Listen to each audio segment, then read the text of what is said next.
নমস্কাৰ সকলোকে স্বাগতম জনাইছো নিমাত ষ্টাডি পইণ্ট চেনেলটোলৈ। আমি আজি এই ভিডিঅ'টোৰ মাধ্যমেৰে ফাৰ্ষ্ট সেমিষ্টাৰৰ হিষ্টৰীৰ মেজৰ আৰু মাইনৰ বিষয়ৰ ছেকেণ্ড চেপ্টাৰৰ সকলোবোৰ চমু প্ৰশ্নোত্তৰ আলোচনা কৰিম। প্ৰশ্নোত্তৰসমূহ ভালকৈ আয়ত্ত কৰিবলৈ তোমালোকে ভিডিঅ'টোৰ শেষলৈকে চাবা। ভিডিঅ'টোৰ পৰা উপকৃত হ'লে ভিডিঅ'টো লাইক আৰু শ্বেয়াৰ কৰিবা। চেনেলটো যদি ছাবস্ক্ৰাইব কৰা নাই, দৰকাৰী আৰু তথ্য সমৃদ্ধ ভিডিঅ'ৰ নটিফিকেশ্যন পাবলৈ চেনেলটো ছাবস্ক্ৰাইব কৰি লোৱা। মৰমৰ বন্ধু বান্ধৱীসকল, তোমালোকে যদি এইটো চেপ্টাৰৰ সকলোবোৰ ভেৰি শ্বৰ্ট আৰু লং কুৱেশ্যন এনচাৰৰ ভিডিঅ'বোৰ চাব বিচৰা, তেন্তে এইটো ভিডিঅ'ৰ ডেছক্ৰিপশ্যনত সকলোবোৰ ভিডিঅ'ৰ লিংক দিয়া আছে, তোমালোকে চাই ল'বা।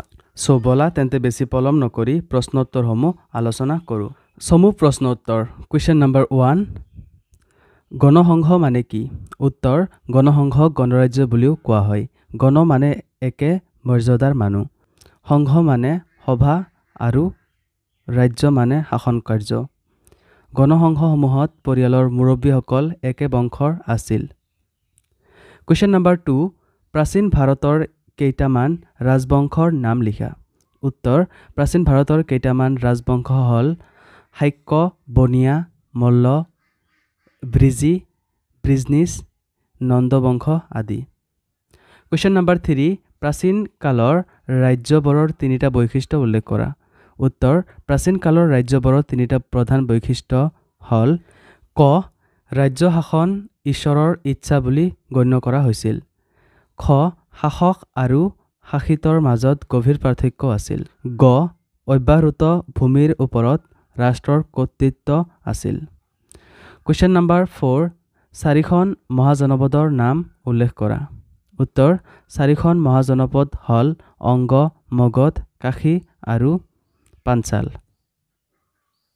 কুৱেশ্যন নম্বৰ 5, প্ৰাচীন মগধ ৰাজ্যৰ বিষয়ে চমুকৈ লিখা। উত্তৰ, প্ৰাচীন ভাৰতৰ শক্তিশালী ৰাজ্যখন আছিল মগধ। এই ৰাজ্য প্ৰথমে পাটনা আৰু বিহাৰৰ গয়া অঞ্চলেৰে গঠিত আছিল। সোণ আৰু গংগা নদীয়ে এই ৰাজ্যখন ঘেৰি আছিল। ইয়াৰ আদি ৰাজধানী আছিল গিৰিব্ৰজ।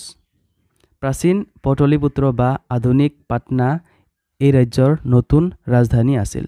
গৌতম বুদ্ধৰ সময়ত বিম্বিসাৰ মগধ ৰজা আছিল।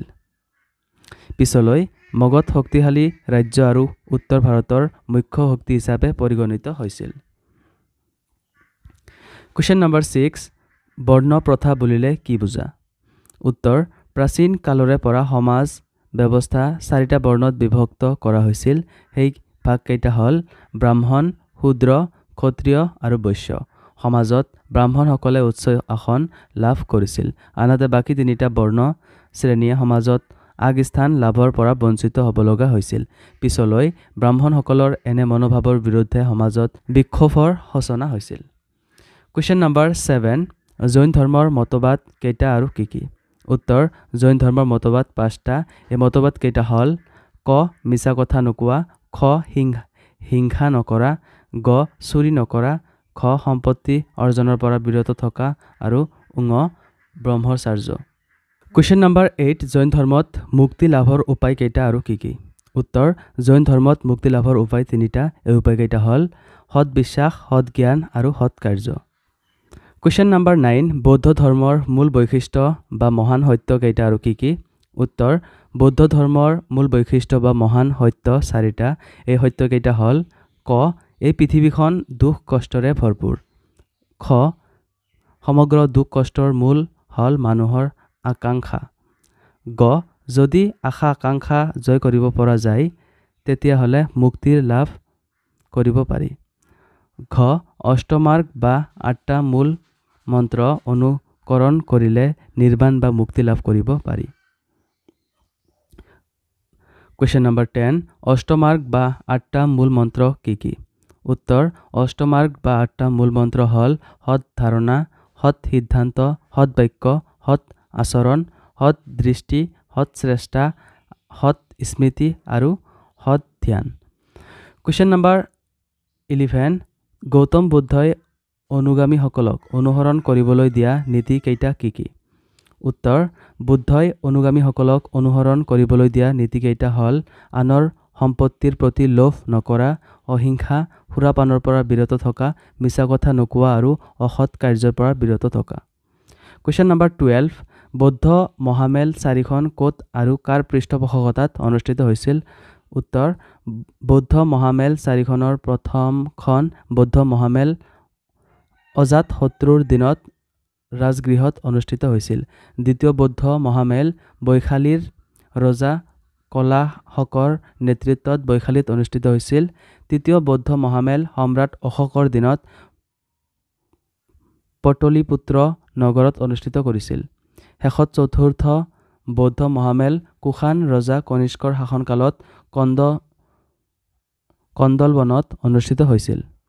এই বৌদ্ধ মহামেলতে বৌদ্ধ ধৰ্ম হীনযান আৰু মহাযান এই দুই ভাগত বিভক্ত হৈছিল। কুৱেশ্যন নম্বৰ 13, সত্ৰপ বুলিলে কি বুজা? উত্তৰ, একামেনিডীয় লিপিবোৰত গান্ধাৰ আৰু হিন্দু কোশক সত্ৰপ বা প্ৰদেশ হিচাপে উল্লেখ কৰিছে। এই অঞ্চলবোৰ অতি সমৃদ্ধিশালী আছিল বুলি বিশেষভাৱে জনাজাত আছিল। কুৱেশ্যন নম্বৰ 14, পাৰ্চীসকলৰ প্ৰথমবাৰ গ্ৰীচ আক্ৰমণৰ বিষয়ে আলোচনা কৰা। উত্তৰ, খ্ৰীষ্টপূৰ্ব 492ত পাৰ্চীসকলে প্ৰথমবাৰ গ্ৰীচ দেশ আক্ৰমণ কৰিছিল। ৰজা জাৰিয়াছে এই আক্ৰমণৰ নেতৃত্ব বহন কৰিছিল, কিন্তু প্ৰবল ধুমুহাৰ ফলত পাৰ্চীসকলৰ এই অভিযান ব্যৰ্থ হৈছিল। ইয়াৰ পিছত খ্ৰীষ্টপূৰ্ব 490ত পাৰ্চীসকলে দ্বিতীয়বাৰ গ্ৰীচ আক্ৰমণ কৰে, কিন্তু এইবাৰৰ যুদ্ধত পাৰ্চীসকল গ্ৰীচৰ হাতত পৰাজিত হ'ব লগা হৈছিল। কুৱেশ্যন নম্বৰ 15, আলেকজেণ্ডাৰৰ ভাৰত আক্ৰমণৰ যিকোনো দুটা ফলাফল বা প্ৰভাৱৰ কথা উল্লেখ কৰা। উত্তৰ, আলেকজেণ্ডাৰৰ ভাৰত আক্ৰমণৰ ফলাফল দুটা হ'ল বৌদ্ধিক দিশৰ ফলাফল আৰু বাণিজ্যিক ফলাফল। কুৱেশ্যন নম্বৰ 16, 5খন মহাজনপদৰ নাম লিখা। উত্তৰ, 5খন মহাজনপদ হ'ল অংগ, কাশী, মল্ল, মগধ আৰু পাঞ্চাল। কুৱেশ্যন নম্বৰ 17, এখন ৰাজ্যই সংগ্ৰহ কৰা 4টা বাধ্যতামূলক কৰৰ নাম লিখা।